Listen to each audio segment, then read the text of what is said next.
Hello, welcome to Andy Tales.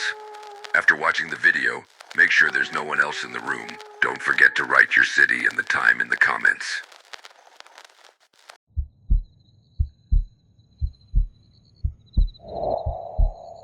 Night shift. The security uniform didn't quite fit. It clung awkwardly to Dmitry's shoulders, pinched his armpits, and smelled faintly of bleach, old cigarettes, and something harder to name, like dried sweat soaked in fear. Someone else's fear. The kind that stays in fabric long after the body's gone. He stood alone in the break room, staring at himself in a warped mirror beneath flickering fluorescent lights. One tube buzzed overhead, an electrical whine that somehow made the silence deeper. 11:58 p.m. 2 minutes to midnight. The handover had been strange. The daytime supervisor, a hunched man with a mole on his eyelid, barely spoke. "Follow the checklist," he muttered, shoving a ring of keys into Dmitry's hand like they were cursed. "Don't worry about the elevator. Just pretend it's not there." "What elevator?" Dmitry had asked. But the man only laughed dry and forced, like he'd rehearsed it. Now, alone in the stillness, that laugh echoed in his head. He checked his watch again. 12 a.m. The mall was his. Elder Pines shopping complex had once been a beacon of capitalism, a vast, two-story shrine to food courts, retail chains, and teenage loitering. But that was years ago. Now it was a mausoleum of consumerism where sound traveled too far and the lights never fully shut off. By day, a few stores still opened, a half-dead GameStop, a pharmacy with flickering LED signs, and an eternally empty smoothie place that somehow stayed in business. But by night? At night, it became something else. It didn't just empty, it watched. Dmitry leaned back in the leather chair of the security office, the vinyl cracked and cold. Before him, 12 grainy security monitors buzzed in monochrome. Most showed what you'd expect. Shuttered storefronts, vending machines humming to themselves, mannequins locked in glass cages like sleeping prisoners. But camera 14 was different. Always static, but not the regular kind. Not electronic. The grain moved rhythmically, like breathing. Sometimes there were shapes. Not people. Not animals. Shapes. Tall, lean, swaying with the faintest motion, like something standing just behind the camera, shifting in time with the flicker. He made a note of it in the logbook. 0:05, camera 14 still acting weird. Might be dust or signal interference. That was a lie. There was no dust. And interference doesn't breathe. He took the flashlight, a rusted mag light that hummed when shaken, and stepped into the halls. His boots echoed too loudly against the tiles. The mall felt off. Not just empty, but recently abandoned. As if someone had just left. Or as if something was still here, pretending to be gone. The air was heavy with a smell he couldn't place. Stale popcorn? Mold? Hair products and something metallic, like blood under fluorescent light? He passed the dead carousel in the center atrium. Its horses were chipped and yellowed, mouths open in eternal screams, eyes painted wide and wild. Coins glinted in the drained fountain nearby, but they weren't quarters. Not even currency he recognized. One of them had a sun with teeth on it. He turned left, then right, and then he saw it. An elevator. Not the usual one by the food court. This one was hidden behind a corridor he was sure hadn't existed before, wedged between two janitor closets, past a fire extinguisher that looked older than the mall itself. The tiles here were different. Yellowed. Warped. The air was colder. Still. Pressurized like a deep-sea chamber. The elevator doors were copper or something close. A dark plaque above them read simply, "Lift B." The call button was covered in dust, but a faint glow throbbed behind it. He pressed it. Nothing happened. No ding. No movement. Just silence. And then faintly, he heard something. Not inside the elevator. Behind it. A thump. A scrape. Like something dragging a heavy object across metal. Slowly. Purposefully. He took a step back, and then another. Suddenly, he remembered the supervisor's words. "Don't worry about the elevator. Just pretend it's not there." He turned around, walked away, fast, back to the office, back to the safety of screens and radios and the feeling of being above whatever that thing was. But when he glanced at camera 14, his blood went cold. The hallway where Lift B had stood. was gone. Nothing there now but a blank wall, as if it had never existed. And then behind him, the break room door creaked shut. Not slammed. Shut. Slowly. He didn't move. Didn't breathe. Because from the reflection in the dark monitor screen, he could see. There were footprints on the floor behind him. What ones? Leading away from the elevator and stopping right at the break room door. Welcome to the night shift. 1:13 a.m. Dmitry couldn't stop staring at the footprints. They were still there. Damp. Barefoot. Human-shaped, but wrong. The toes were too long. The heel was too narrow. As if something had copied the idea of feet without understanding how they were supposed to work. He'd mopped the floor. Twice. He'd wiped the screen. Reset the cameras. Tried to rationalize. Condensation from the air vents. Maybe I stepped in water and didn't notice. I'm just tired. But none of those thoughts explained why the footprints were moving. Every time he glanced away, they crept closer to the center of the room. 1 inch. 2 inches. Crawling across linoleum that should have been dry. He needed to check the elevator again. To prove to himself it wasn't real. That it hadn't been there at all. So he armed himself. Flashlight, radio, the janitor's heavy-duty crowbar. He found it in the supply closet, marked with a tag that said, "For lift B only." That last part he ignored. For now, the mall was unnaturally quiet, as if it were holding its breath. Even the ever-humming vending machines had gone silent. The carousel stood still, horses gleaming in the dark, their shadows stretched like gallows ropes across the tile. He reached the corridor. No elevator, just a blank wall. But the smell was still there, like old copper and burned plastic. He tapped the wall with the crowbar. Solid, cold, uneven. But when he pressed his ear against it, he heard something. Voices. Not speaking. Whispering. Not words exactly, more like memories. Fractured. Replayed. Left me behind, eh? Don't open it again, ooh. We were 12 floors down now. The weight wasn't human. His skin crawled. He turned away. Started walking. Fast. But just as he rounded the corner. Ding. That unmistakable elevator chime. But not the bright, cheerful kind. This was low. Distorted. Like someone dragging piano wire across a rusted bell. He spun back around. The wall was gone. And in its place. Lift B. Same copper doors. Same faded plaque. Same glowing button softly pulsing like a heartbeat. This time he didn't press it. He just watched. Waited. The doors opened. No sound. Just silence folding outward. Inside, a small, metal room. Lined with mirrors that didn't reflect properly. The ceiling light flickered dimly, showing the floor was wet. Not just damp. Soaked. Like something had climbed in dripping. Or leaked out. Then, without him touching it, the plaque above the doors shifted. Where it once said Lift B, it now read Sublevel -5. The light above blinked once. Then twice. Then changed again. Sublevel -6. Sublevel -7. The elevator was descending. But the doors hadn't closed. And no one had entered. Dmitry stepped back, heart thudding in his ears.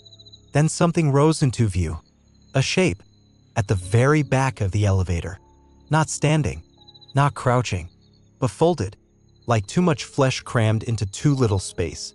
Limbs bent the wrong way. A face partially obscured by wet hair. Eyes open. Staring up through him, not at him. He froze. The figure didn't move. But behind it, deeper into the elevator shaft, far behind where walls should have been, he saw lights. No, not lights. Rooms. Dozens of them. Stacked like drawers in a morgue. Some were open. Some weren't. In one, he saw a woman. Sitting at a desk, eyes bleeding, typing furiously on a computer with no screen. In another, a child with no mouth sat cradling a mall security badge identical to Dmitry's. In a third, a version of himself, older, gaunt, with black liquid dripping from his eyes, was staring directly at him. He slammed the crowbar against the doorframe. Sparks flew. The elevator snapped shut like a steel trap. Silence. Then, a voice on the radio. Crackling. Weak. Like it came from 30 years ago. You're not supposed to see it. Go back. Before it chooses you. The radio went dead. And the plaque above the elevator now read, Sublevel -8. Still moving. Still deeper. Back in the office, Dmitry tore the pages from the rulebook the supervisor had left him. Inside the spine, he found a single handwritten note scribbled on old receipt paper. Do not follow it. Do not write it. If the doors open by themselves, you're already inside. He looked up. Camera 14 buzzed again. This time, the footage showed the elevator doors wide open. And this time, he saw himself standing in it. Only the Dmitry in the footage wasn't holding a crowbar, wasn't wearing the same uniform, wasn't breathing. And slowly, so slowly, he smiled. 2:02 a.m. Dmitry sat in the security office, trying not to blink. Camera 14 was still flickering. It had been for the past 27 minutes. Every other feed was clear: carousel, arcade, parking garage, food court. Empty. Still. Silent. But camera 14, mounted in the service hallway where Lift B had appeared, was wrong. The image jittered, froze, warped like melted tape. At first, it just showed static. Then brief flashes of that impossible elevator. Then the hallway stretched unnaturally long like a funhouse mirror. And now there was something standing in the hallway. No, not standing. Growing. A shape slender, trembling, arms too long, head tilted at a wrong, painful angle, seemed to be emerging from the frame like a glitch bleeding into reality. Dmitry leaned closer. The camera lens twitched. Just once. And then the feed zoomed in. By itself. He recoiled. The system didn't have zoom controls. Not for static feeds. Not without input. The image tightened on the shape. Now Dmitry could see the floor beneath it was soaking wet. Not with water. With something darker. Thicker. Black but reflecting red when the light hit it. He turned the knob. Switched to camera 9. Then 5. Then 2. All clear. All normal. Back to 14. Now it showed his office.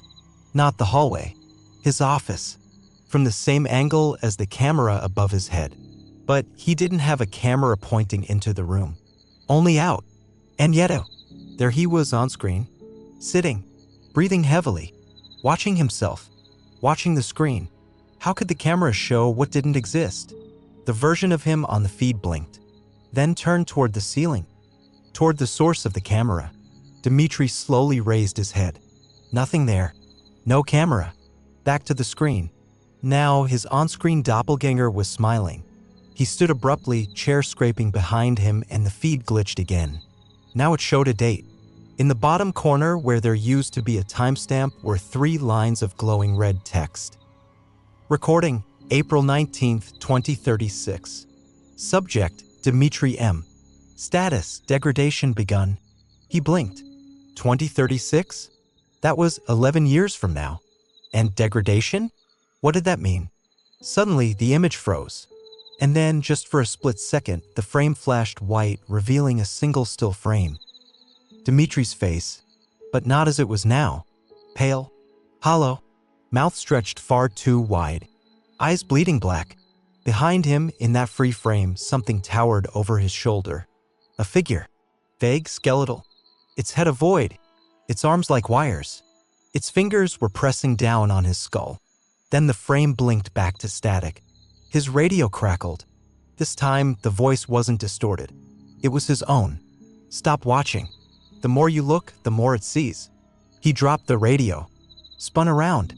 Nothing. And then every monitor turned on at once. Camera feeds that had been dead now came alive. But they weren't showing the mall anymore. They were showing rooms. Underground. Cold. Metallic. Each with a different version of Dmitry inside. Some older. Some younger. Some not quite human anymore. One was screaming. One was crawling across the ceiling. One was curled into a corner, whispering numbers over and over. 14. 14. 14. 14. Then every screen cut to black, and a new message appeared across all of them, letter by letter. You were feeding it. The lights in the office buzzed. The security phone rang once. He didn't answer. Instead, he stood up, walked to the window facing the hallway, and saw it. The elevator. Back again. Doors slightly ajar. Darkness inside. And through the crack, a A camera lens pointed directly at him. 2:34 a.m. Dmitry was sweating. The hallway outside the security office was silent. No flickering lights. No movement. Just the elevator. Still open. Still waiting. It had no call button. No floor indicator. No brand. Just polished steel walls inside, gleaming like wet chrome. It looked new. Out of place in a mall built in the 90s. Against every instinct in his body, Dmitry stepped forward. Click. The overhead lights dimmed as he passed. Click. His boots echoed softly on the tile. The doors didn't open wider. Didn't creak.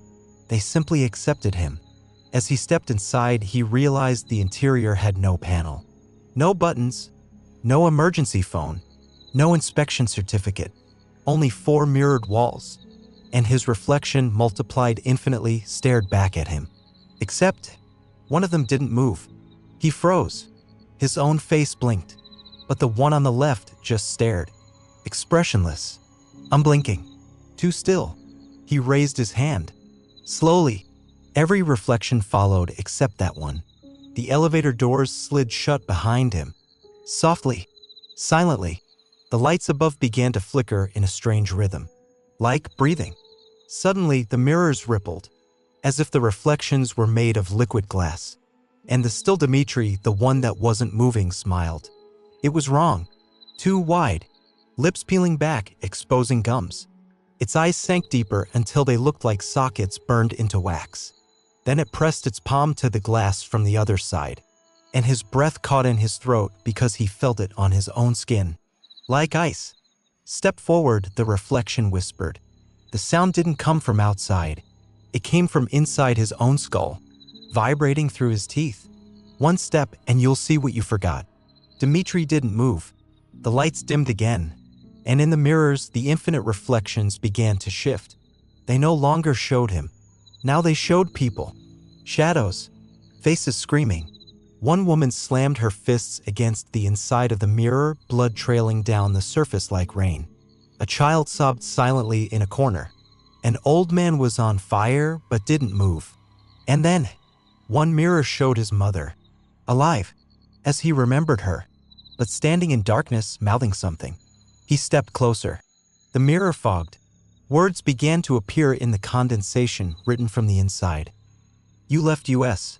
He reached out, trembling. Suddenly, a hand burst through the glass. Not his. Not human. Long fingers. Jointed wrong. Skin like stretched paper over twine. It grabbed his wrist. Pulled hard. The other mirrors began to shatter one by one. Not outward, but inward, like implosions in space. Each burst released a new sound. A scream. A whisper. A laugh. Then the lights went out completely. For a moment, there was only darkness. And the sound of breathing. Not his. Too loud. Too close. Then a red emergency bulb clicked on overhead. The room was now a long corridor. No elevator. No mirrors. Just concrete. And at the far end, a door. Flickering. Warped. Painted with a crooked sign. Level -2, mirror storage. Something behind him whispered almost gently. If you open it, you'll remember what you did. He didn't remember doing anything. He didn't remember ever being on level -2. But his feet were already moving. 3:04 a.m. The hallway stretched longer than it should have. The walls, bare, concrete, seemed to pulse with a rhythmic, almost human thrum.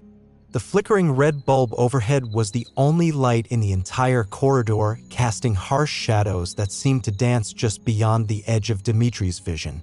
Every time he looked away, they shifted. The door at the end was now closer. It had a strange, glossy sheen to it, like it had been freshly painted. But it hadn't. Not in years. The paint was cracked, peeling. An old, forgotten warning. Level -2, mirror storage. A part of him, a very small part, wanted to turn around. Forget this. Walk back. Forget the elevator. Forget the reflections. But his feet kept moving. Closer. Closer. When he reached the door, his hand hesitated above the rusted doorknob.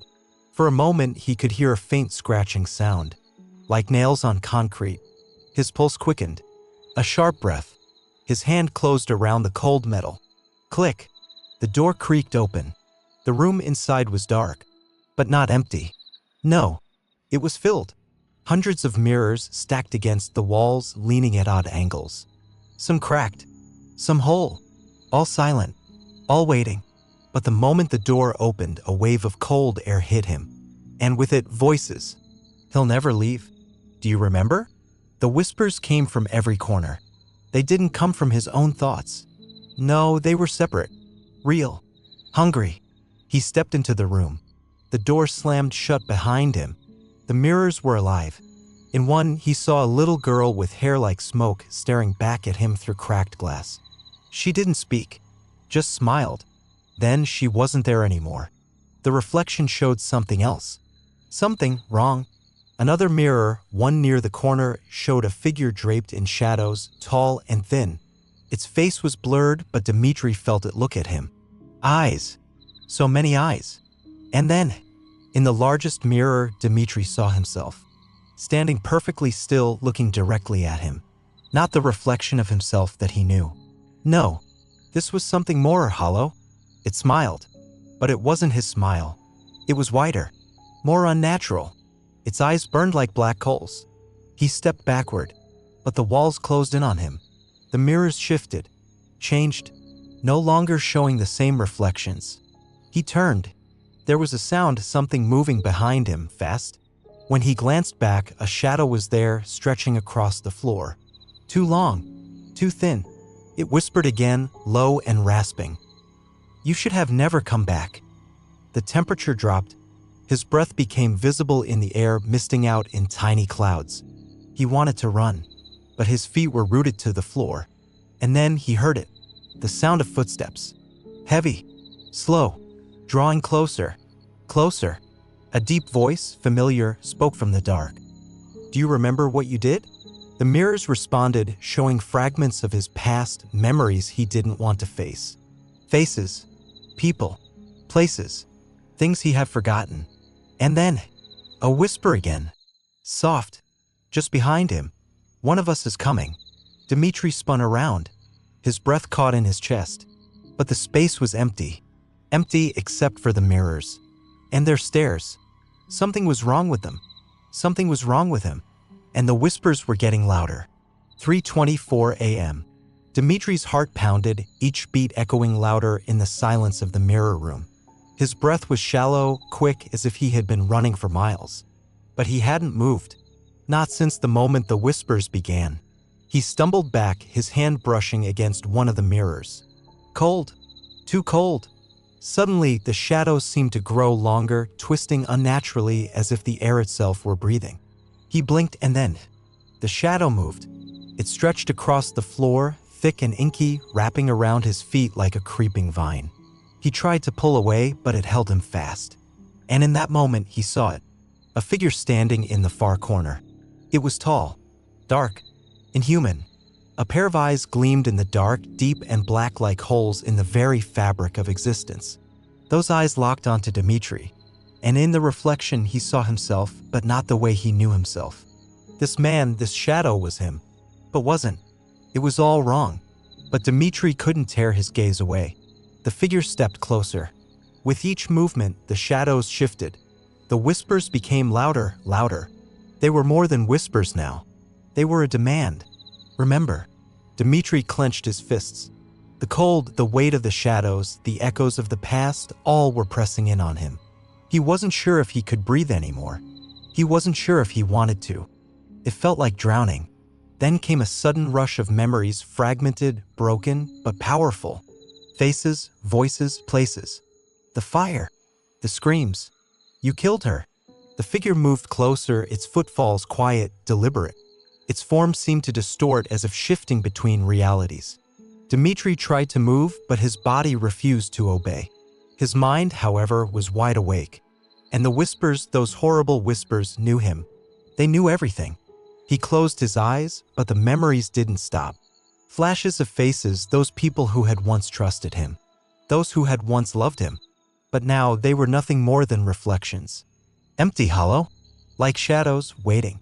Please. His voice was hoarse, barely a whisper, but it was enough.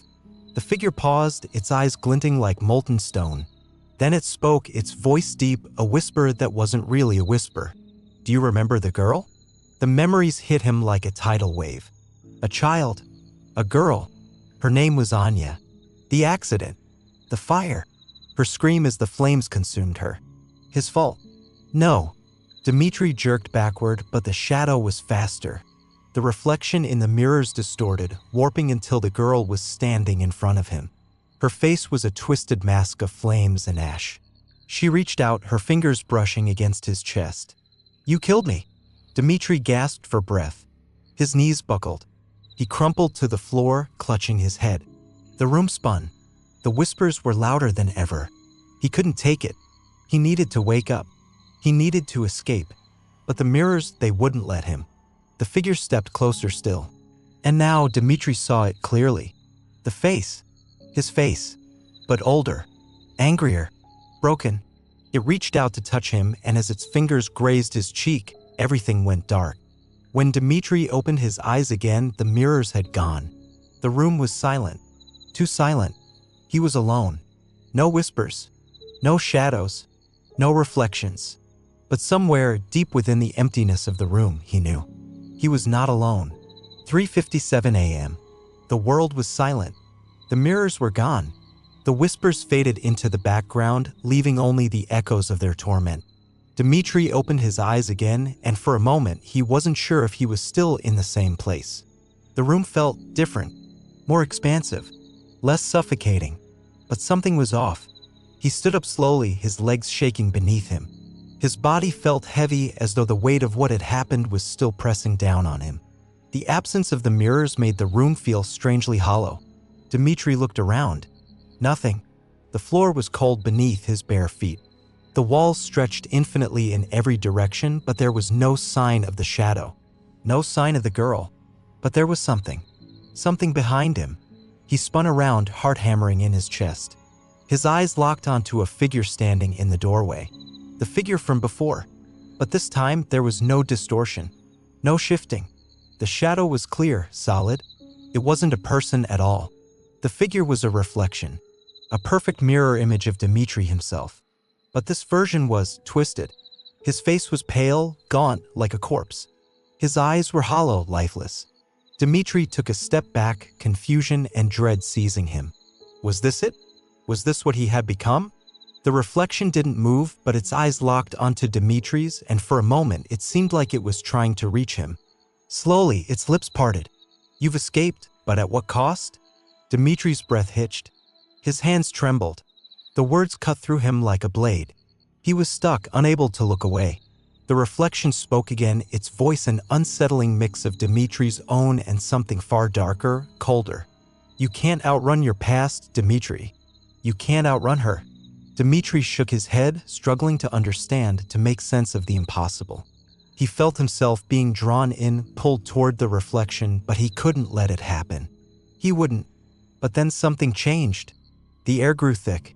The temperature dropped. It felt as though the very walls of the room were closing in.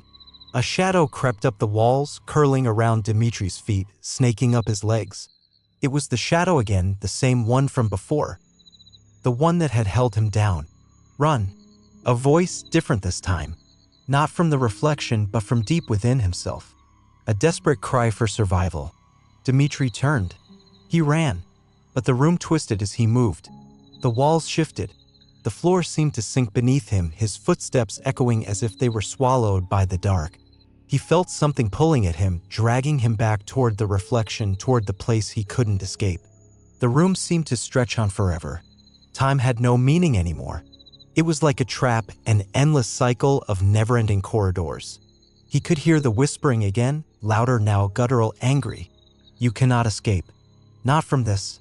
Dmitry ran faster, his heart pounding in his chest, his breath coming in ragged gasps. His legs ached, his body screamed in protest, but he couldn't stop. He wouldn't stop. And then, suddenly, there was light. A blinding, searing light. Dmitry shielded his eyes, trying to make sense of what was happening. The light engulfed him, bright enough to burn, until the shadows receded, until the whispers died down.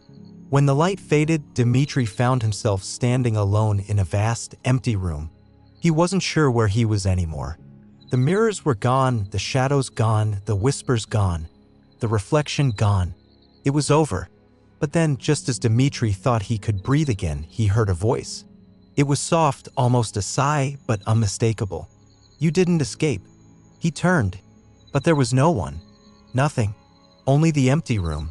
And yet he felt it. He felt the eyes. He felt the cold breath on his neck. The mirror had never been broken.